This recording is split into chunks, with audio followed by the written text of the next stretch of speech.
Rafael Nadal recently announced that he is planning to retire from professional tennis before the end of next year. Rafael Nadal could be poised to do Roger Federer a massive favor if he follows in the footsteps of the Swiss icon when the time comes to bring an end to his glittering tennis career. Nadal, who recently withdrew from the upcoming French Open due to a long-term hip injury, is nearing the end of his spell as one of the sport's leading players and looks set to announce his retirement before the end of 2024. The Spaniard has struggled with a variety of injury problems over the last few years and will miss the French Open, Wimbledon and possibly the US Open before eventually making his long-awaited return to the court. He recently confirmed that he would be taking a 4-month break in order to allow his body to recover and hinted that he will only be able to play for one more year before eventually deciding to step back from the game as Federer did last winter.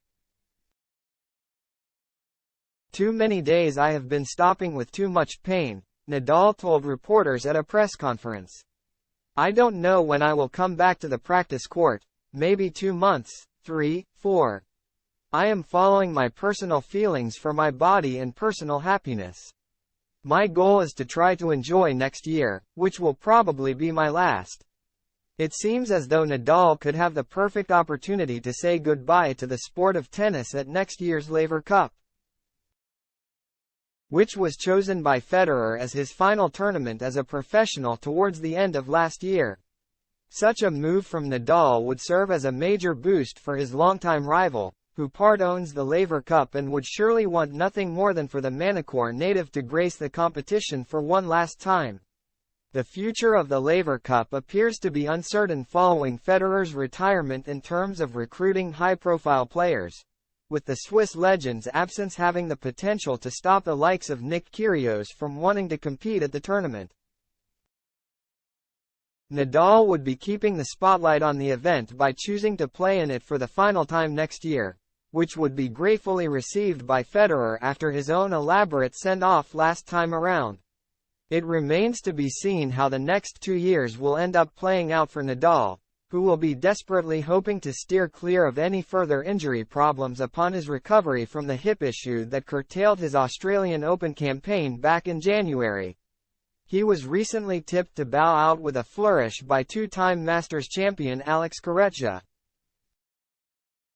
who believes that Nadal will be reluctant to retire before adding at least one more trophy to his cabinet.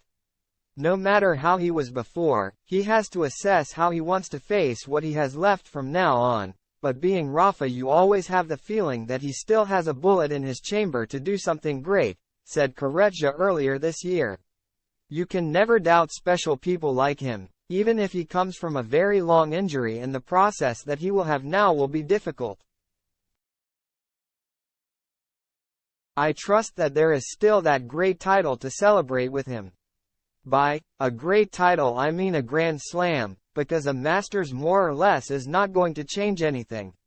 As for being world number 1, it will be quite difficult because for that he needs to play a lot of tournaments, be very consistent, and that is no longer in his head. He has already been number 1 many times, it does not matter the weeks, and that is secondary.